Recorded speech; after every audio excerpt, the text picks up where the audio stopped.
Ludo रांदि ज़रिए ॿारनि खे अख़लाक़ियात जो सबक़। लूडो रांदि हिकु क़दीमी सिंधियुनि पारां ईजाद कयल रांदि आहे, जंहिं ते तफ़सीली वीडियो कंहिं ॿिए भेरे ठाहींदासीं। अॼु ज़िक्र कंदासीं लूडो जे पुठिएं पासे ते मौजूदु नांगनि ऐं ॾाकड़ियुनि वारी रांदि मोक्षापटम जो। 13वीं सदी ईस्वीअ में हिकु हिंदुस्तानी शाइर ऐं संत ज्ञानदेव हिकु ॿारनि जी रांदि ठाही, जंहिंखे मोक्षापटम सॾियो वेंदो हो। अंग्रेज़नि बाद में हिन जो असुलु नालो मोक्षापटम बदिलाए स्नैक्स एंड लाडर्स यानी नांग ऐं ॾाकड़ियूं रखियो। असुल में इहा रांदि ॿारनि लाइ अख़लाक़ी हिदायत तौरु इस्तेमालु कई वेंदी हुई।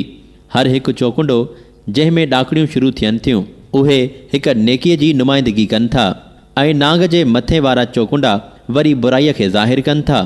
असुल में हिंदुस्तानी रांदि में ॾाकण खां वधीक नांग हूंदा हुआ। हिन रांदि खे 19वीं सदी ईस्वीअ जे पोएं हिसे में नो आबादियाती हुक्मराननि कुझु तब्दीलियुनि सां इंग्लैंड पहुचायो।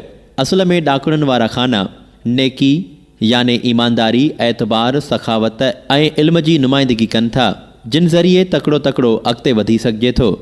ऐं उहे चौकुंडा खाना जिते नांग पंहिंजो वात खोलियूं इंतज़ारु कंदो आहे, उहे बुराइनि याने नाफ़रमानी, वॾाई, बदकारी, चोरी, कूड़, शराबनोशी, कर्ज़, कावड़, लालच ऐं गुरूर तोड़े क़त्ल जी अलामत आहिनि, जेकी माण्हूअ जे लाइ नुक़सानकार ऐं बर्बादीअ जो सबबु आहिनि। सब वारो खानो कामयाबी ऐं निजात जी नुमाइंदगी करे थो।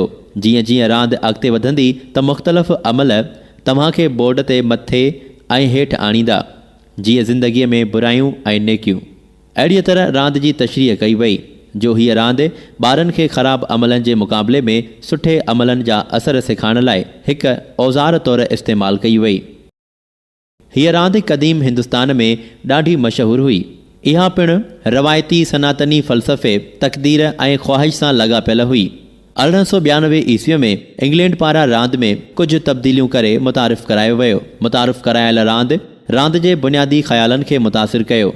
तब्दील थियल रांदि खे स्नैक्स एंड लाडर्स सॾियो वियो ऐं उन जे अख़लाक़ी ऐं मज़हबी पहलुअनि खे ख़तमु करे ॾाकण ऐं नांगनि जे तादादनि खे बराबरि करे छॾियो।